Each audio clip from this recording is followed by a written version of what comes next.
Hello friends, welcome back to my kitchen. તો આજે આપણે છે ને મજેદાર એકદમ ચટપટો એવો ચેવડો બનાવીશું. તો તેના માટે જો અહીંયા મેં આવા નાના નાના ભૂંગળા આવે છે જે બાળકોને ખૂબ જ પસંદ હોય છે તે મેં લીધેલા છે. અને અહીંયા તેલ પણ આપણું સરસ ગરમ થઈ ગયું છે. આપણે જે ભૂંગળા છે એડ કરીશું.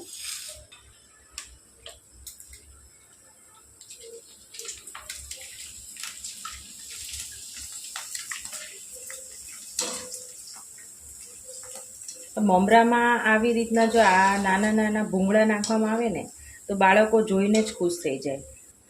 આ રીતના ઝારામાં નીતારીને પછી તેને એક બીજા વાસણમાં લઈ લેશું.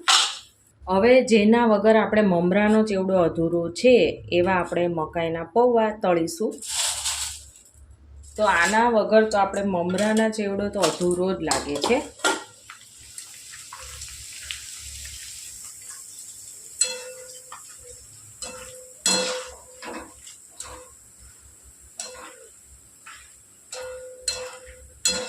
જો કેવા સરસ ઘડીકવારમાં તો તળાઈ હોત ગયા. આ ઝારામાં લઈ લેશું એટલે એક્સ્ટ્રા જે કંઈ તેલ હશે એ આમાં નીચે નીતરી જાય. હવે આ ચેવડાની જાન એટલે કે સિંગ દાણા આપણે તળી લેવાના છે. આના વગર તો ચેવડો અધૂરો જ છે. તમને ટેસ્ટ જ નહીં આવે આના વગર ચેવડામાં. તો આપણે એને તળી લેશું. થોડો કલર ચેન્જ થાય ને ત્યાં સુધી આપણે તેને તળવાના છે. જો કલર કેવો સરસ ચેન્જ થઈ ગયો. આટલા તળેલા હોય ને તો જ એનો તમને ટેસ્ટ આવે. આને પણ જો આ રીતના નીતારી અને આપણે લઈ લેશું. આપણે અહીંયા છે ને મમરા વઘારીશું. તો તેના માટે મેં અહીંયા મોટું તગારું લઈ લીધેલું છે. ગેસની ફ્લેમ ઓન કરીએ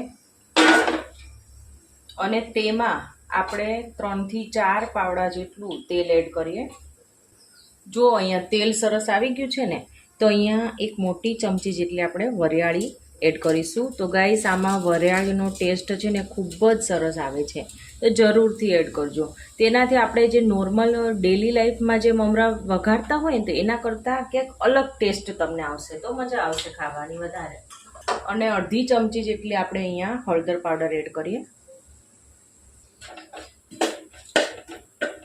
તેની સાથે સાથે 8 થી 10 નંગ જેટલા મીઠા લીમડાના પાન, કે જેનાથી આપણે આ મમરા છે, મમરાનો ચેવડો છે જે અધૂરો છે, આનાથી ટેસ્ટ ખૂબ સરસ આવશે.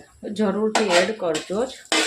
આટલી વસ્તુ આપણે એડ કરીશું ને એટલે આપણે એકદમ સરસ એવો ટેસ્ટી આપણો ચેવડો બનીને તૈયાર થશે. અને આ મમરા છે જેને મેં ચાળીને પછી લીધેલા છે. બધું એકવાર મિક્સ કરી દઈશું. પછી બીજા મસાલા એડ કરીએ.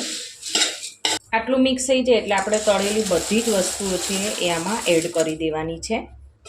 સાથે સાથે સ્વાદ અનુસાર નમક એડ કરીએ. લાલ મરચું પાવડર અને સેવ એડ કરીશું, જે મેં ઘરે જ બનાવેલી છે.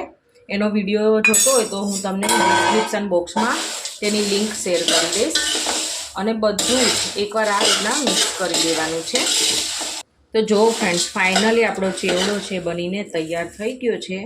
અને હવે આપણે ગેસની ફ્લેમ બંધ કરી દેવાની છે. આપણે લાસ્ટ ઇન્ગ્રેડિયન્ટ્સ એટલે કે ખાંડનો પાવડર, બુરું આપણે એડ કરીશું, જેનાથી ટેસ્ટ છે ખૂબ જ સરસ આવશે. તો 2 ચમચી જેટલું એડ કરીએ. બધું મિક્સ કરી લઈશું. તો જો કેટલું આસાન છે આને બનાવો.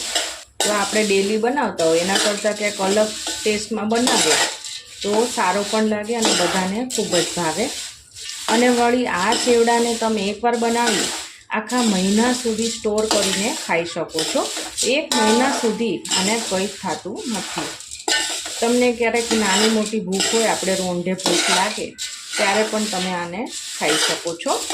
ફ્રેન્ડ્સ, આજની મારી આ ચેવડાની રીત ગમી હોય તો મારી ચેનલને સબસ્ક્રાઈબ, લાઇક અને શેર કરવાનું ના ભૂલતા.